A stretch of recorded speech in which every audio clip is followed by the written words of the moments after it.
Golf News RI presents the Golf Dudes Podcast.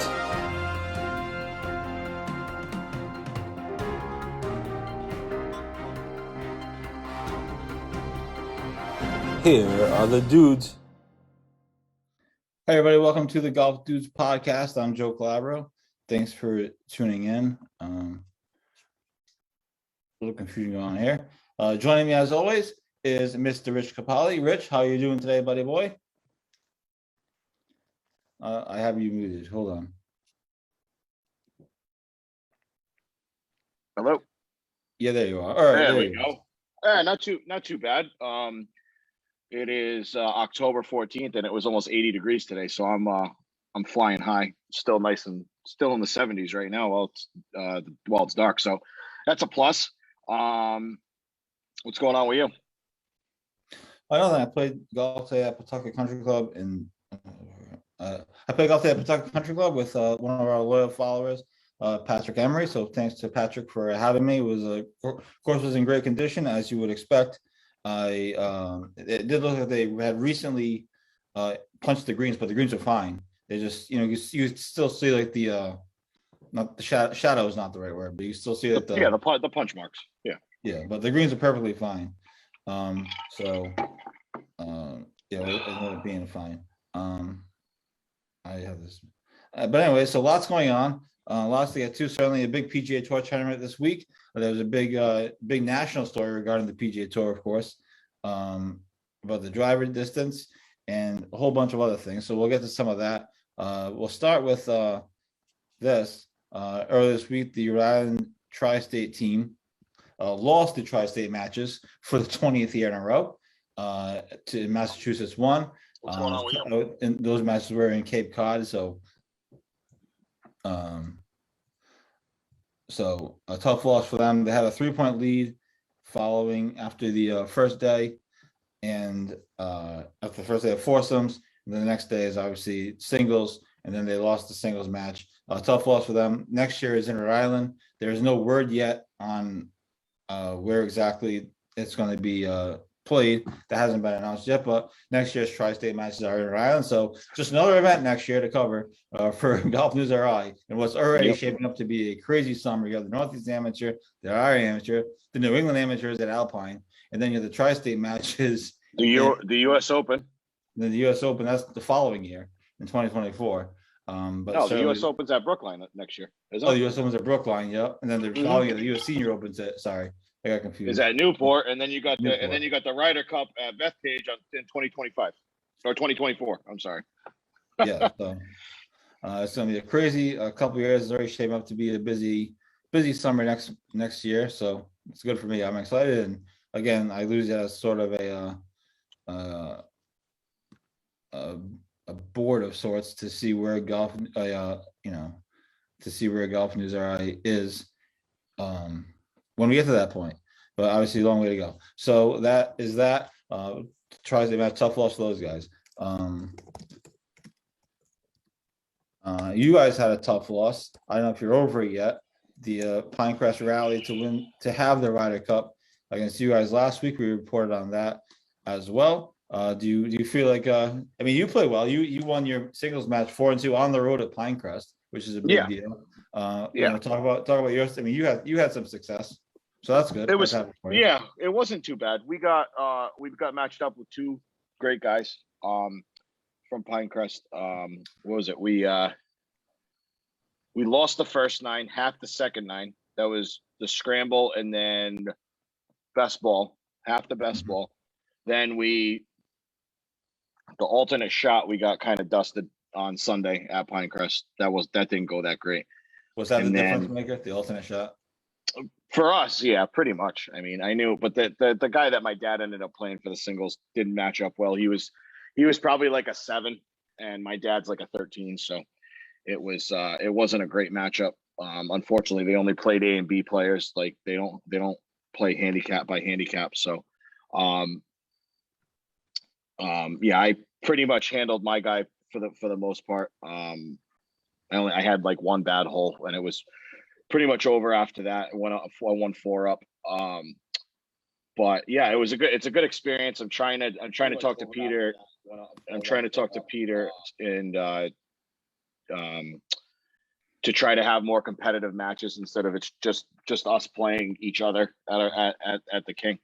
I want to have the stuff mean stuff, whether it's we play for money or we play for anything. We can mix it up. But yeah, I want to play some more competitive golf at the club, whether it be with Pinecrest or another club or something like that. So it was tough. We ended up tied, so it reverts back to the Right. holder. So that stings a little bit. I was a little upset, but I mean, what are you going to do? We had a decent team this year, and it's just a shame we had to flame out like that with such a big lead on Saturday. Well, if it makes you feel any better, my dad and I didn't win the father-son at Kirkbride on Sunday, but we played decent. No, good. Well, I mean, you guys are both alive, so you didn't kill each other, so that's good. Well, I walked home afterwards. I noticed you were looking a little trimmer. And our good friend Daniel was there as a barrier. So that's there you go. It's always good to have a barrier. That's nice. Yeah. But we finished 7 under net. So I mean, that's not that great with the amount of shots that we were getting, specifically me. That's not really that great, but it is what it is. I hadn't been playing, so but it was fun to go out there, and we did all right. We were in contention. So anyway, so that's that. Other stuff going on. College golf is wrapping up. The only big thing left really is the East Lake Cup. That's in 2 weeks. I know people are excited for that. Oklahoma, Patrick Welch are in the mix. The other thing to keep an eye on too is Will Dixon making his pro debut in just over a week. So we'll be following that as well on the G Pro Tour. You getting some snacks there, buddy? It's gonna be a long night for you. No, I got heartburn. I'm having Tums. Yeah, got a little bit of heartburn going on. Well, it is going to be a long night because I'm going to watch the Dodgers game. But anyways, with the Dodgers game, we got Brady. We have Brady on TV. Oh yeah, that's right. Yeah. Oh, by the way, while we're talking about other sports, real quick, how about Marcus Smart missed his flight, so he's suspended against the Heat. Good. I read something about that. Yes, he missed a team flight. Anyways, get back to what you were saying.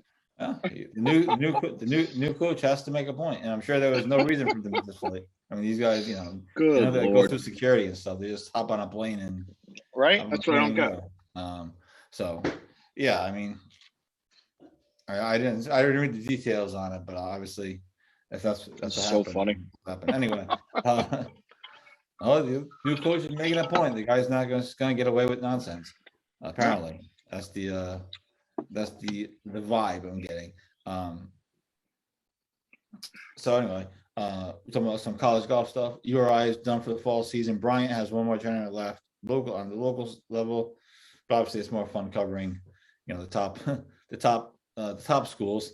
Oklahoma is in the East Lake Cup. Patrick Welch is the defending individual champion. So we'll see if he can pull it together again. He dropped 4 spots this week in the PGA Tour University rankings. So not terrific. But he had a rough go of it at Colonial, so I'm sure a lot of people struggle at Colonial, not just him. So we'll follow that. That's in not next week, but the week after, over at famed East Lake Golf Course, and they usually have good fields, so that should be fun. And last year, if you look at it, Oklahoma lost to Pepperdine in the East Lake Cup. Then they lost to Pepperdine again in the national championship. So that tournament typically has a national championship type preview. Usually it serves as that, so it's always worth watching. So that's some of the college stuff. Golf News Right has been your home for college golf for sure. I mean, I don't know how many articles we put up daily on college golf stuff and college golf related stuff, but people enjoy it. You just have to, a lot of people obviously just on a daily basis. It really doesn't get the exposure that it deserves. I mean, especially for golf fans. You know what I mean? It's like, you got pro football, college football, college golf, pro golf. It's a different, it's different when these guys aren't getting paid to do it, even though some of them are now. It's just a different feel. I like college golf. I love the PGA, but I like college golf a little bit better just because of the rawness of it, Right. And a lot of these kids are future PGA Tour players, right? I mean, or at least pros anyway, if not PGA Tour necessarily, but at least future pros. So Yeah, it's exciting, and like I said, we've covered college golf inside and out, and people enjoy reading about the former Rhode Island golf stars. As these kids graduate college, high school, then you don't really hear from them again unless they play locally, which none of them at their level really do. No. So it's pretty interesting stuff, and I think that's why the Will Dixon story went over so well. And thanks to everybody for the support on that. He actually shared it on his social media. We added like 10 Instagram followers because of it. So it was Nice. we're just short of 200 Instagram followers now. So that's the next mile. I think we need like 5 or 6. I don't know what it is. I think we're at Yeah, and that was 190. our least followed platform. That's awesome. Nice. Yeah, and it's growing. So yeah. It will grow if we continue to pump out content, and I'm getting better at the Instagram stories than the Facebook stories. I actually like those because you can see who looks at them. Yeah, I mean, I use Instagram. I use Instagram on a daily basis, but I don't know anything about like posting. I've had Instagram for maybe 6 years, and I posted like 8 things. Like I never post anything. I just look at stuff. So it's a little bit tricky to use the story and the live and the whatever the hell. Yeah, I don't use the live much, but we do post some of our bigger stories. I post in my Instagram story, and it's actually pretty interesting. You do like different stickers and stuff, and you can see who's reading. You see who's exactly. That's the biggest. Which is kind of is kind of entertaining because I can see which certain golf organization is checking in. And then you don't say. So that's been interesting. But yeah, so thanks to everybody for the support on the Will Dixon story. It's a really cool story, and we'll follow him throughout his pro career, which starts in just over a week. So with that stuff, I mean, there's not a ton of local stuff left. There has been two big national stories. Well, one is a developing story that I might be writing about over the next day or two.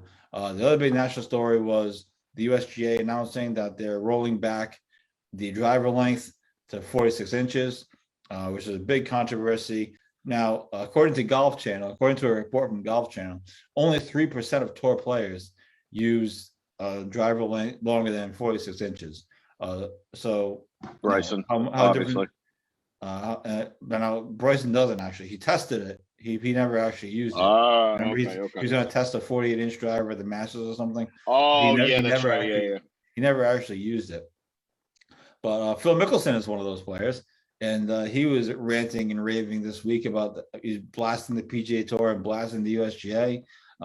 So as he absolutely cleans up on the senior tour, 3 for 4. Absolutely whitewashing these poor old guys.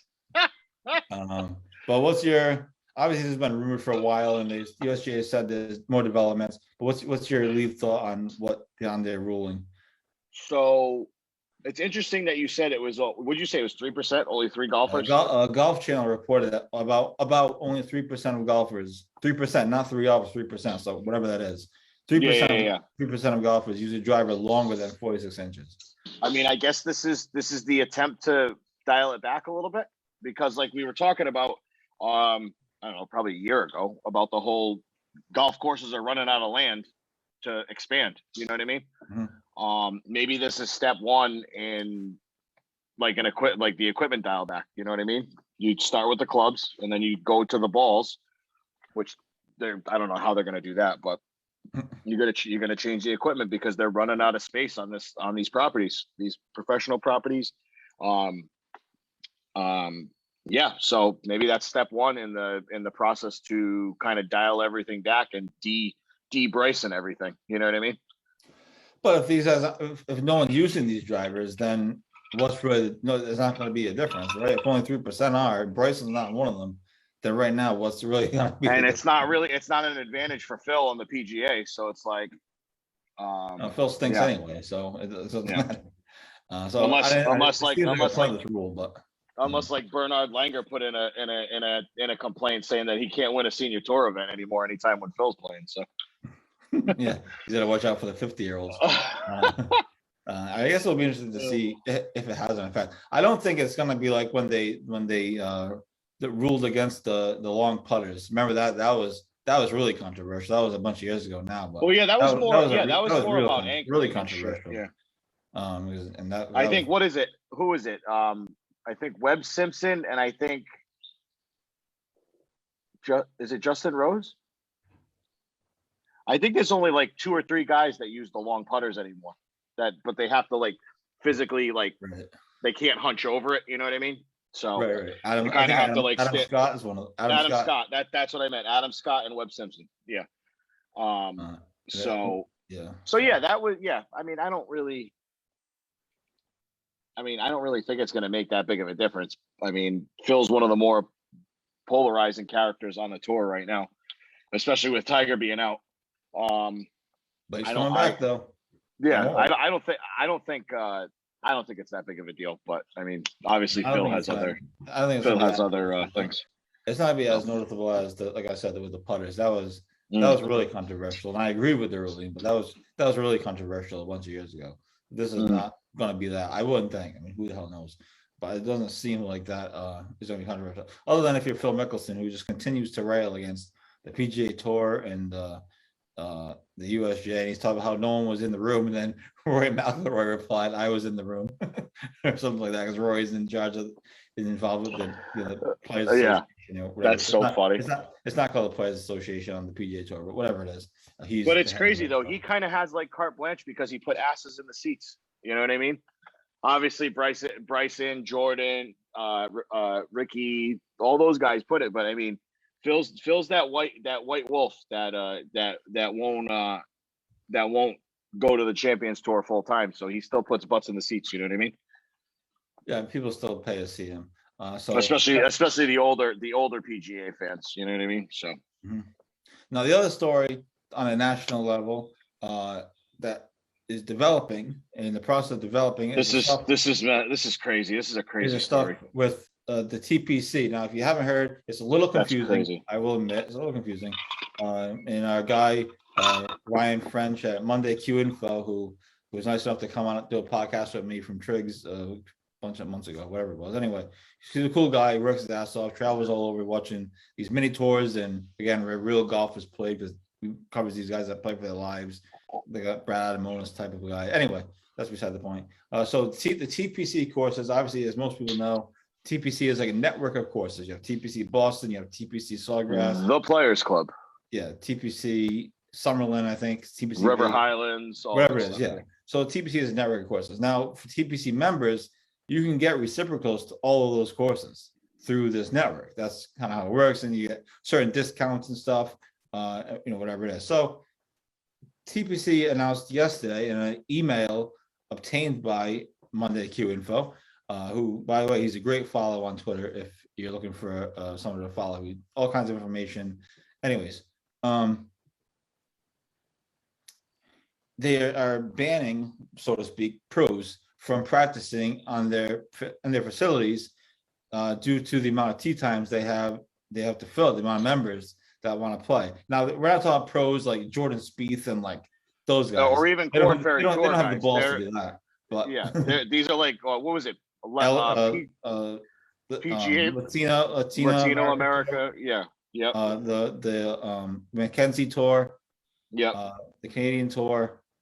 Now the reason why they said that is because I think it's Vegas, Arizona, and what was the other state? I can. It was another state, whatever it is. So the reason for this that they state in this ridiculous statement is because due to the popularity in golf because of the pandemic.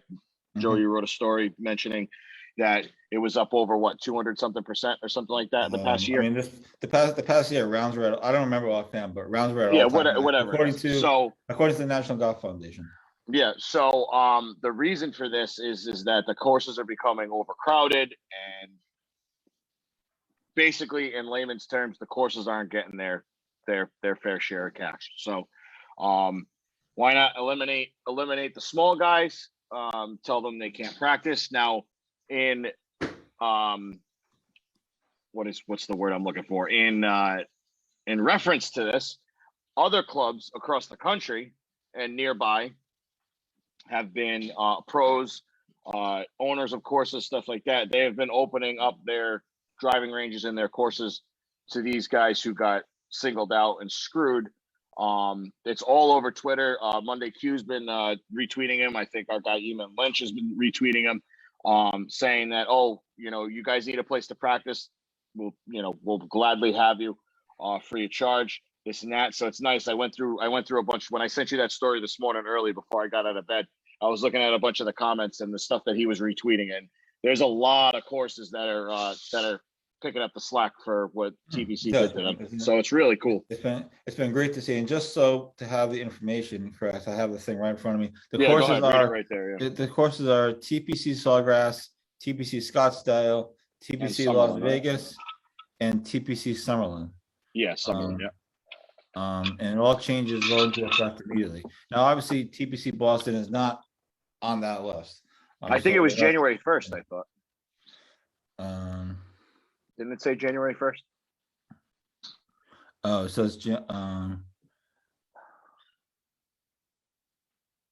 oh, okay, that's interesting. Yeah, it says immediately, and then on the bottom it says, due to the increase of utilization of TPC network clubs by PGA Tour champions and Korn Ferry Tour members, and the demand of those clubs by their members and guests, members of the 3 international tours, Latino America, Mackenzie, and China. Sorry, the other one was China, not Canada. I think Mackenzie is Canada tour.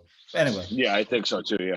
Will no longer receive playing or practice privileges at TPC Sawgrass, TPC Scottsdale, TPC Summerlin, and TPC Las Vegas effective January 1st, 2022.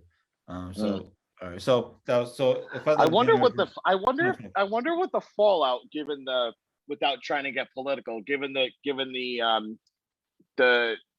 way the world is right now, I wonder if there's going to be any fallout for that from that. So here's like protests or anything like that. You know what I mean? Yeah. So 2 thoughts on this, and then related to this, which I'm going to combine the 2 stories. So I actually have a TPC Boston exclusive from my pals at the big club. So one is, yes, it's a terrible break for those tour players that need the facilities to practice. But the other part of me looks at it and says, well, I mean, good on those clubs for sticking by their members. Now, I don't know if that's the right way to look at it or not, but I kind of look at it, both ways. Like, you can kind of say, well, good for those clubs. Those clubs aren't cheap to belong to. You know what I mean? So no, it's not cheap. That's what I'm saying. They're sticking by their members. Now, in related to this, I obtained an email from the general manager at TPC Boston, and then in order to combat the tee time issue, they are fining any member and or guest who skips out on their tee time upwards of $100 for skipping out on your tee time without giving proper notice. They said this summer in the email, they said that they had nearly 300 players skip out on tee times that could have been used for somebody else. Like, and by skip out, I mean like not show up, like book a tee time and just not show up. I'm not talking about people that just cancel their thing like days in advance. We're talking like no call, no shows. Like no shows. Yeah. And they said that 300? Nearly 300. It's close. I think it's like 298 to be fair. Wow. And they said that's a lot of tee times. And so people at TBC Boston are pissed about it, is my understanding. But at the same time, they don't have they other people that want to play, and they're wasting tee times. They're also doing it for guests. So now at TPC Boston, if you book like a member and 3 guests, and you only end up with 2 guests, you're still getting charged the extra guest fee. Oh wow! according to this email. $125, whatever the hell it is, right? Wow. So they're not the same, obviously, different things, but they're related in that there's a premium on tee times. That's crazy. Yeah. Well, I mean,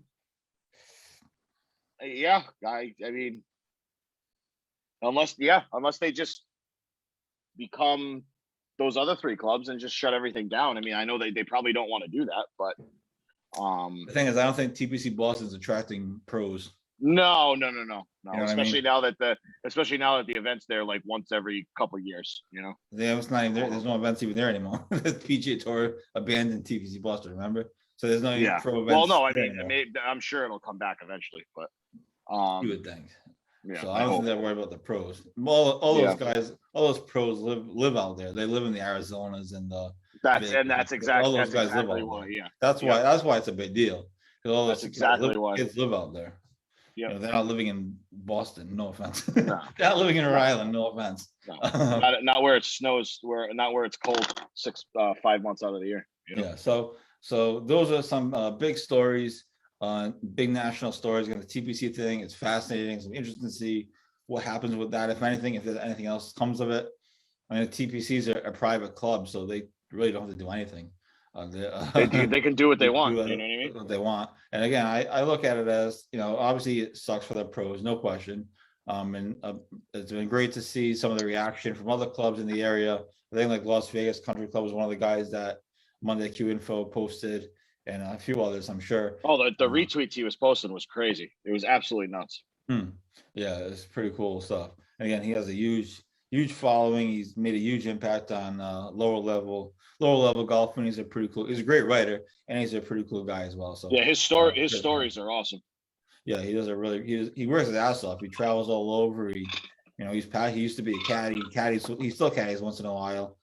He does a great job, and he's a cool guy. Like I said, he was nice enough to sit down with me for a few minutes at Triggs early this year. He said he was covering the Providence Open. He set up his shop right at the Triggs bar.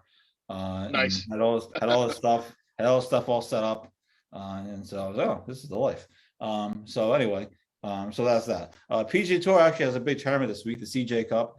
It's a really star-studded field. This is really the first real tournament of kind of the new season. Obviously, it's a wraparound season. The previous tournaments had some guys sprinkled in, once in a while. But this is really the first tournament of the new season, it feels like, on the PGA Tour. I know Justin Thomas made a triple bogey today on the 9th hole, so he's probably done already. But what's the? I haven't seen one bit of golf today, so. I haven't either, really. I was just checking on the NHL scores right now, and there's some doozies. But anyways, let's see I'm sure getting killed. Yeah, they're down 1-0. Buffalo's beating Montreal 2-0. How you doing? Right. All right. So we have the CJ Cup in Vegas at Summit. Star-studded fields. It's a crazy field. It's a great field. Yeah. So we got Robert Streb leading the way. Most of these scores are final. I'm looking down the board right now. A lot of guys are, because it was primetime golf. Coverage started at 5:00. I'm looking at it right now. Mostly everything's final. I'm seeing guys through 16. So pretty much the round's over. Let's see what we got. We got Robert Streb, final 11 under. Keith Mitchell, at 10 under. Your boy Sergio at 7 under. Harry Higgs 7 under. Jonathan Vegas, haven't heard from him in a while. He's 6 under, along with Cameron Smith, Hideki, Scotty Scheffler, Ian Poulter, Fowler, Hovland, Max Homa's 5 under. By the way, it's good to see Matty Wolf last week get off the schneid. He was out for probably about half to a quarter of the season due to mental illness. Good thing. I'm happy to see that he's back. Also, shout out to Victor Hovland, playing his ass off in the past 6 months or so, 9 months. Yeah. He's gonna be a force. Max Homa, Colin Morikawa, Sam Burns, Tyrrell Hatton, Jordan Spieth, all at 5 under. Come on, stupid ass. Come on. Paul Casey, Adam Scott, Tony Finau, Sanjay M, Rory, Fleetwood, Cam Davis, Gary Woodland, Kevin Na. Holy crap. Harold Varner, all at 4 under. Brooks Koepka also at 4 under. Like we said, this is a star-studded event right now. Stuart Sink, Webb Simpson, Lucas Glover, Justin Thomas at 3 under. Our boy Keegan Bradley, Kevin Kisner at 2 under. Louis, your boy, at 2 under. Xander 2 under. So, like we said, this is a star-studded event. You got Shane Lowry in there at 1 over. Charlie Hoffman, Emmanuel Grillo, Jason Day at 1 over. Dustin Johnson, Justin Rose 3 over. Do you see they were asking Dustin Johnson already about being a Ryder Cup captain? About being a Ryder Cup captain. I saw that on Twitter. I was like, what the hell? These reporters have like no lives. Like, what are we doing here? Like, he's in the prime of his career. He's still got probably 6 or 8 Ryder Cups left in him before he'll hang it up. And Jason Kokrak is in 78th place, last place, with 5 over. So DJ's not too far off at 3 over. So yeah. So decent weekend of golf coming through. Like we said, this is the first real event of the wraparound season. So take it all in between your college football and your NFL football. Yeah, it should be a decent weekend. Well, if they don't start coverage, it'll be interesting to see what time Golf Channel starts coverage on Sunday. If it's prime time again, they actually might be okay. If they don't start till like 5 or something. 5 or so, yeah. The Patriots are going to lose by 30 to the Cowboys. So everybody wants there'll be plenty of time to watch golf. Say the same thing. I think the Patriots should be down by at least 20 by the half. And Brady's playing tonight, so there's no reason to watch him. Yeah. So and the Red Sox the Red Sox are on a travel day on Sunday, right? The Sunday. Yes, they planned that out. They planned that out well. Yeah, so it's Friday, Saturday, Monday, Tuesday, Wednesday. So golf might be the best thing on TV on Sunday. Could be. Could be. So that is where we are on a lot of that stuff. So it's pretty much touched on everything today. Touched on local stuff, college stuff, some 2 big national stories that one broke earlier this week, and one is sort of in developing. And then obviously talk about some PGA Tour stuff. Quick hockey minute, because I'm fascinated by this. The TNT versus ESPN hockey wars is this is the first week, and I have to say, I've decided that TNT takes a 1-up advantage over ESPN. I thought as far as like the broadcast, the show. I thought TNT was short of the ESPN music, because there's nothing better than the National Hockey Night music. Well, I thought Buccigross, because Buccigross did the Vegas game, the Vegas Kraken game. I mean, he's my boy. I've listened. We both listened to John. He was on the Spit and Chicklets. Yeah, and Biz was on the TNT. I was like, oh my god, I can't believe they let him on TV. So I was like, holy crap. So my take after just one week or one round is TNT has an advantage. I thought their pregame shows and they got Charles Barkley on there. They had Barkley on there trying to stop awesome. Gretzky's shot. That was awesome. I thought Gretzky actually offered something. I thought on ESPN, I thought Messier. I love Mark Messier, obviously, but I didn't think he offered a damn thing. No, not really. I don't think he offered a thing. I don't mind Anson Carter. He's fine. Rick Tocchet. Oh, Anson Carter, Rick Tocchet, they were good. Yeah. They were good. And then the broadcast, they have the NBC broadcasters. They have, Kenny Albert and Eddie Olczyk, Keith Jones. And then it was great to hear. I love Kenny. I love Kenny Albert. Then if you watched the late game, you had Darren Pang. And it was great to hear his voice. Yep. Holy jumping. Yep. So I think through one week, again, this could change. I'll track it every week because I get fascinated by the media. As you know, I'll give you TNT. I'll give you TNT 1-up. I thought TNT was overall better. Again, short of ESPN's music, because no one's gonna beat that. Well, just wait till Gary Thorne gets on a broadcast. Gary Thorne, then you'll go through real nostalgia. I don't think they're bringing back Gary Thorne. No, he did. He's doing some games. Oh, is he? Yeah, no, I didn't hear that. But the only other thing that ESPN has, which was cool to see, was our guy Brian Boucher. It's cool to see him too. On the and ESPN.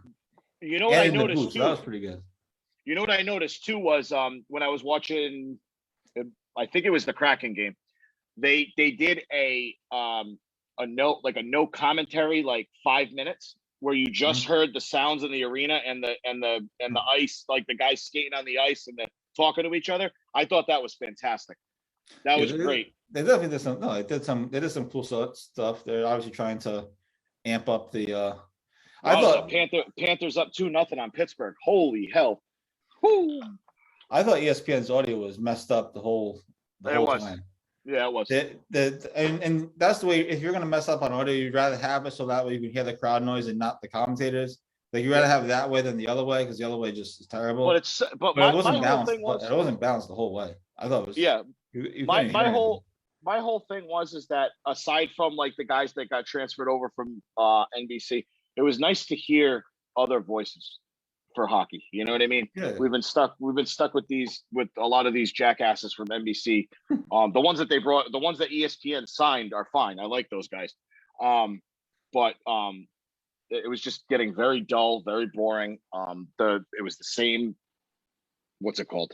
The same intro every year, the same people, stuff like that. So it's fresh faced. It's nice. I'm hoping to get I'm hoping ESPN gets some of these games in 4K so I can watch them in 4K. But excuse me, Mr. 4K. Wow. Oh, I love one. I was watching the Red Sox game in 4K the other night. It was fantastic.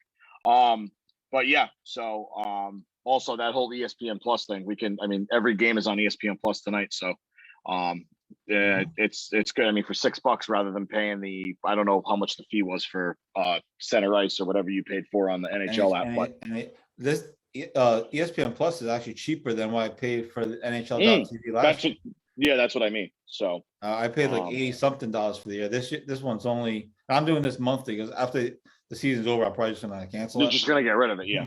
Yeah. Because I don't really watch that much other stuff anyway. Yeah. Yeah. So I keep it year round. I keep it year round because they have UFC and stuff like that. So yeah, and they have the Masters, but the Masters you can just watch on Masters.com, which is a little known secret. They promote ESPN Plus, but it's free on Masters.com. So pretty much. Yeah. But it'll be interesting. Like I said, through 1 week, I had to give TNT the advantage, and that's not to say ESPN was terrible.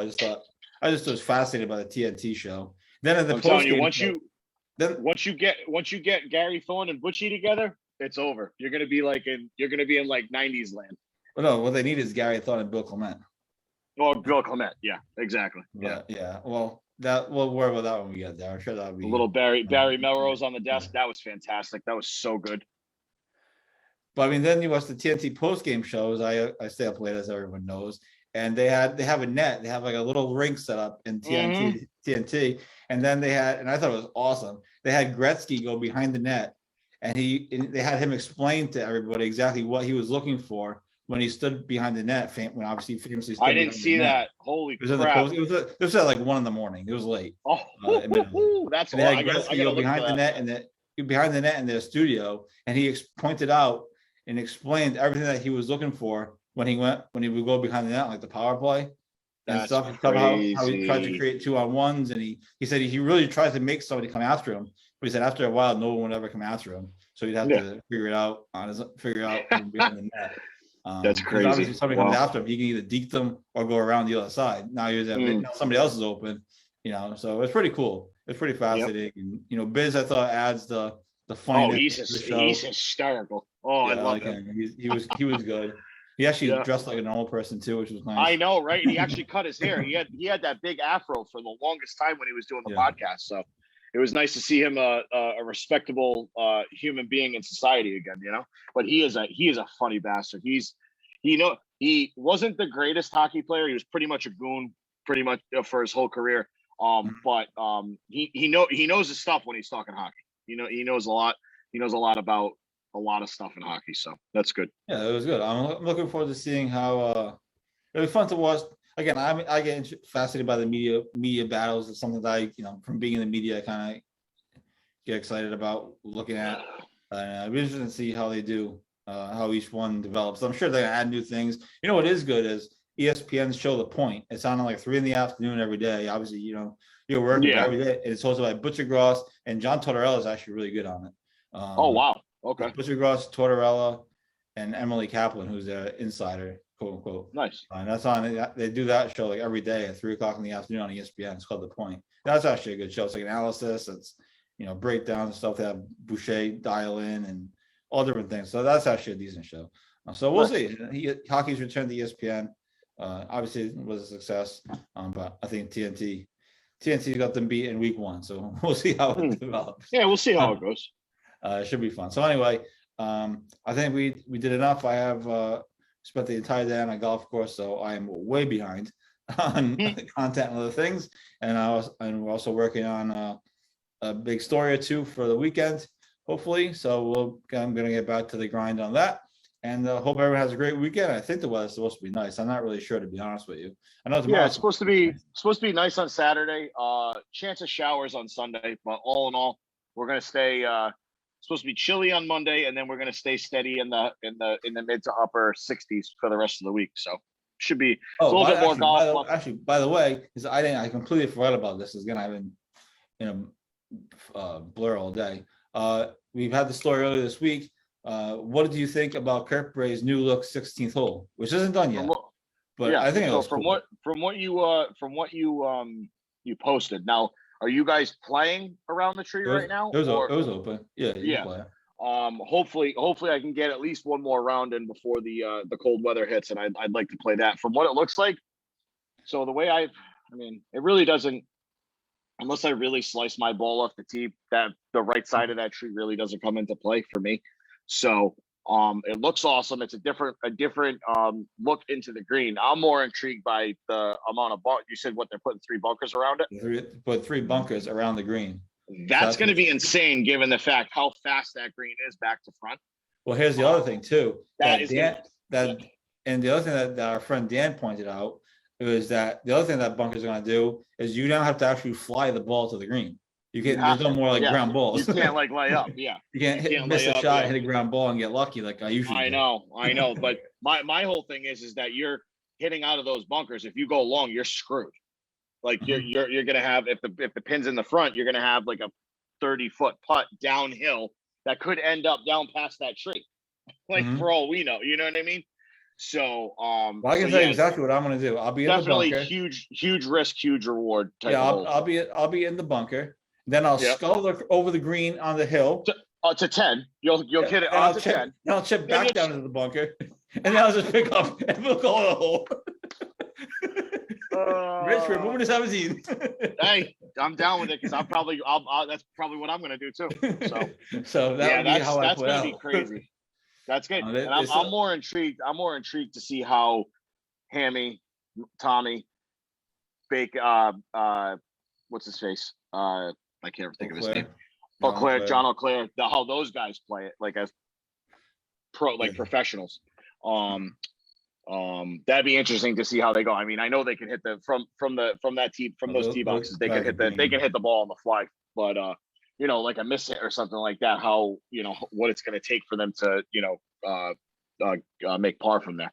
So it's going to be interesting. Another challenge. I mean, I'm actually going to be interested to see if that changes the handicap of that hole. I'm not sure what handicap it is, but it might. I mean, it's going to be difficult. It's one of the easiest holes on the course. It's one of the easiest holes on the course. Yeah, so that might drop its rating a little bit. It's a little bit harder, but. And then they still have more trees to cut down. Hamilton said, because Hamilton's been involved with the design of it. So credit to him. Because of the whole 2K thing. Yeah. Yeah. Well, I guess he actually designed the hole on 2K. Yeah. He's like, hey guys, look at this. This is the potential. Like. You know what I mean? And so they still have more trees to cut down. There's still trees in front of that little curve that make it tough to get there right now.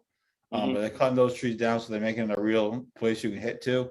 And the shot from down there is interesting because it's straight up the hill from there. Straight uphill. The whole green is uphill, so now it's straight up. You're barely seeing. You're about seeing the top of the flag from down there instead of being to the left, and you can actually see some of the green. Right. So Because I actually walked down. I actually walked down there on Sunday when we played. I didn't hit from down there.